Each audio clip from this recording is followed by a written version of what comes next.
Hello viewers, आज के video में हम देखने वाले हैं रोजगार कौशल जो आपका कोर्स है। इसकी इकाई 1 संचार कौशल।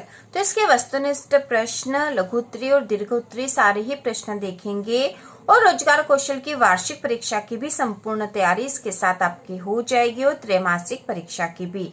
तो शुरू करते हैं। सबसे पहले देखेंगे वस्तुनिष्ठ प्रश्न। इसमें जो प्रश्न नंबर पहला है, सही विकल्प का चयन कीजिए। इसका पहला प्रश्न है, इनमें से कौन सी एक अभिव्यक्ति सकारात्मक मतलब अच्छी है। इनमें से कौन सी एक अभिव्यक्ति सकारात्मक है। तो इसके ऑप्शन है, कड़ी मेहनत करना, माथे पर सिकन, सुनते समय सिर हिला देना, बोलने वाले से परे देखना। तो इसका उत्तर होगा सवाला, सुनते समय सिर हिला देना, यह सकारात्मक अभिव्यक्ति है। इसके बाद दूसरा है, इनमें से कौन सा गैर मौखिक संचार है। इनमें से कौन सा गैर मौखिक संचार है। तो ऑप्शन है, सहकर्मी के कंधे पर हाथ रखना, हाथ मजबूती से मिलाना, बोलने वाले को मुस्कुराते देखना या एक सीधी मुद्रा से में खड़े होना। तो इसका उत्तर होगा ये अवाला, सहकर्मी के कंधे पर हाथ रखना, ये गैर मौखिक संचार है।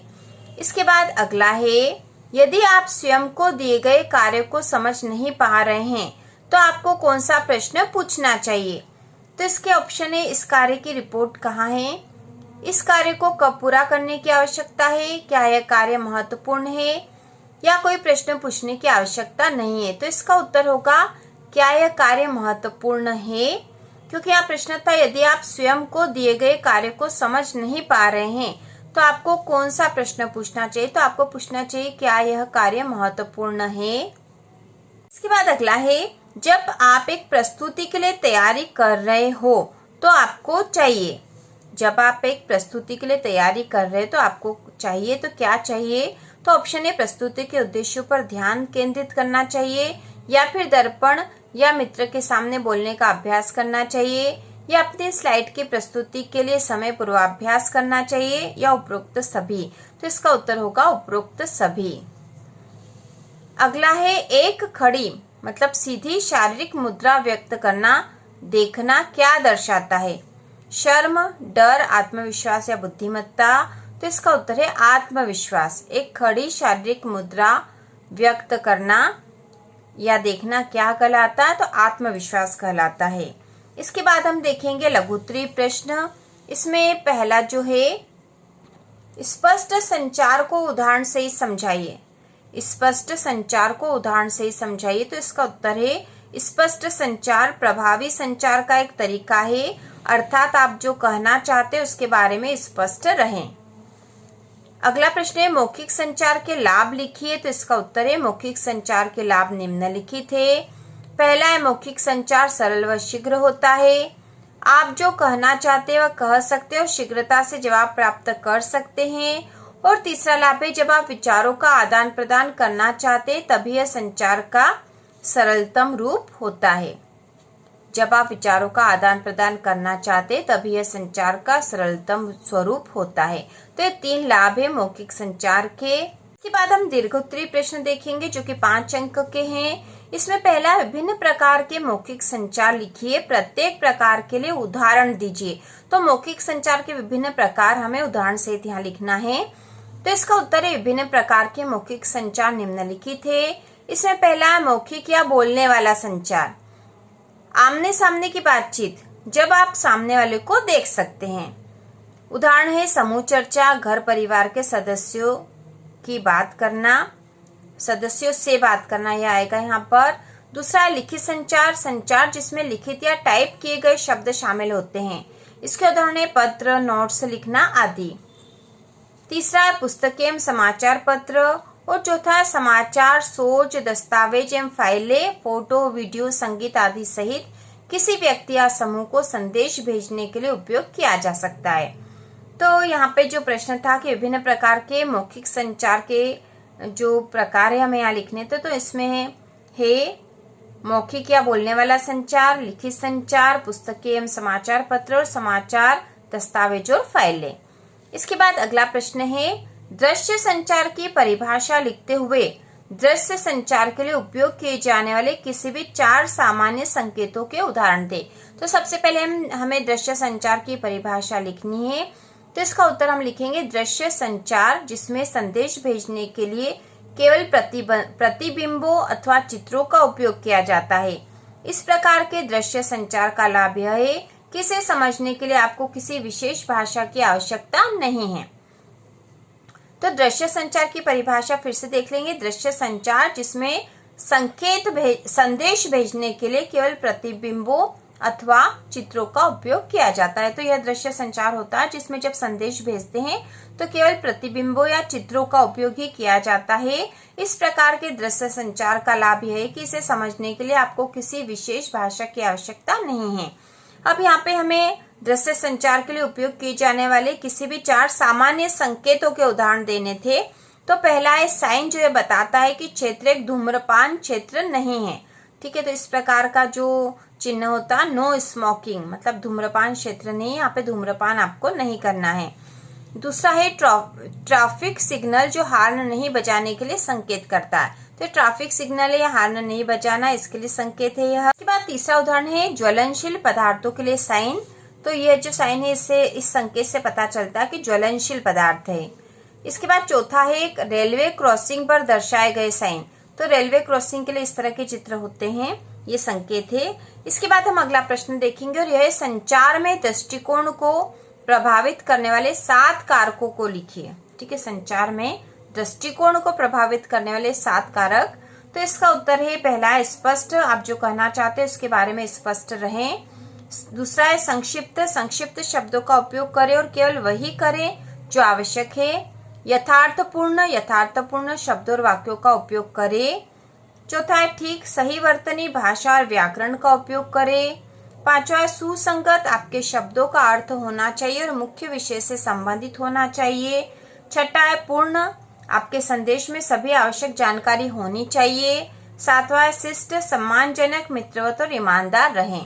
तो 7 कारक जो हैं संचार में दृष्टिकोण को प्रभावित करने वाले वो हैं स्पष्ट, संक्षिप्त, यथार्थपूर्ण, ठीक, सुसंगत, पूर्ण और शिष्ट। इसके बाद अगला प्रश्न है संचार के महत्व को समझाइए।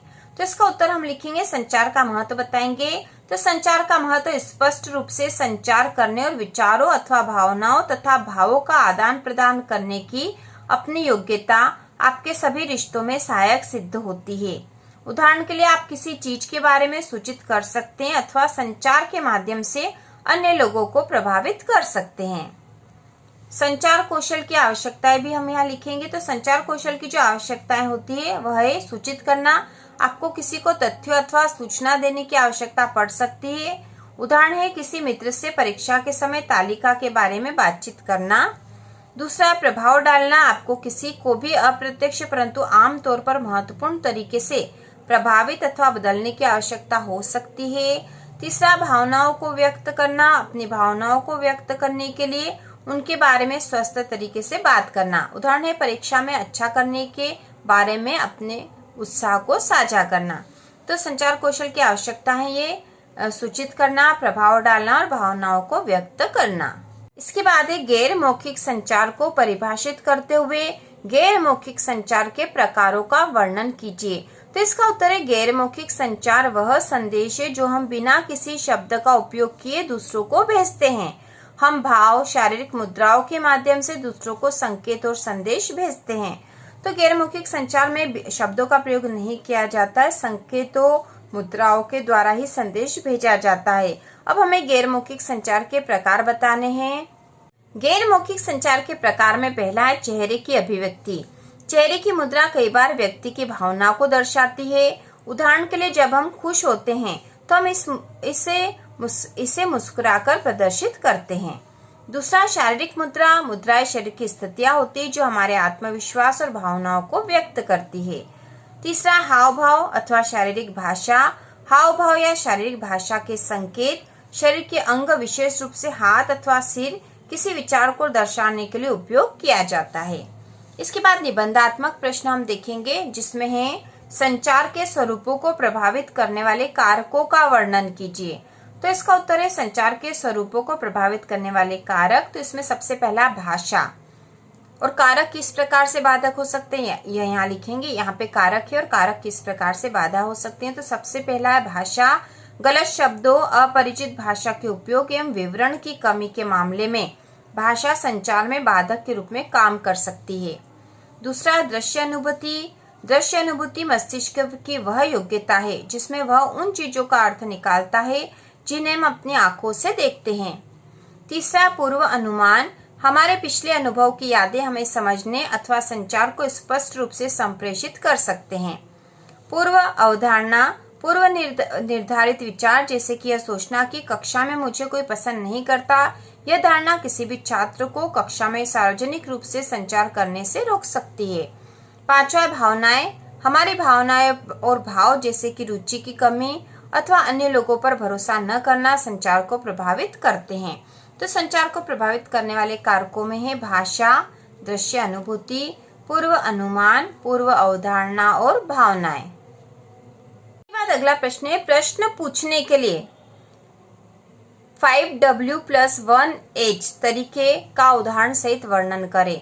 तो प्रश्न पूछने के 5W+1H तरीका, प्रश्न के शब्द, उपयोग और उदाहरण, इस तरह से हम इसको समझेंगे और इस तरह से ही आपको लिखना है। प्रश्न के शब्द, उपयोग उसका और उदाहरण।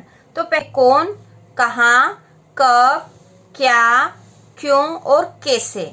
तो कौन जो अंग्रेजी का शब्द इसके लिए प्रयोग होता है वो होता है हु, WHO, हु मतलब कौन होता है। कहाँ के लिए वेयर, WHERE, वेयर मतलब कहाँ होता है। कब, WHEN, वैन मतलब कब होता है। क्या, WHAT, वॉट मतलब क्या होता है। क्यों, WHY, वाई मतलब क्यों होता है। और कैसे के लिए हाउ बोलते हैं, HOW, हाउ मतलब कैसे। अब इनके उपयोग देख लेंगे। कौन, कौन का उपयोग लोगों के बारे में किया जाता है, जैसे उदाहरण के तौर पे कक्षा में नया छात्र कौन है। कहाँ, कहाँ का उपयोग किसी स्थान के बारे में पूछने के लिए किया जाता है, जैसे वो कहाँ रहती है। कब, कब का उपयोग समय के बारे में पूछने के लिए किया जाता है, जैसे उन्होंने स्कूल में कब प्रवेश किया। क्या, क्या का उपयोग किसी चीज, एक विचार या एक क्रिया के बारे में पूछने के लिए किया जाता है, जैसे उन्होंने स्कूल में कब प्रवेश किया। क्यों, क्यों का उपयोग कारण खोजने के लिए किया जाता है, जैसे वह क्यों रो रही है। कैसे, कैसे का उपयोग तरीके खोजने के लिए किया जाता है, जैसे मैं उसे दोस्त बनाने में कैसे मदद कर सकता हूँ। तो इस प्रकार से हमने हेल्थ केयर की यूनिट 1 के सारे क्वेश्चन तैयार कर लिए हैं। इसके बाद आगे के प्रश्न भी हम तैयार करेंगे। तो इसी प्रकार के और वीडियो देखने के लिए, कक्षा 9वीं की संपूर्ण तैयारी के लिए चैनल को सब्सक्राइब कीजिए।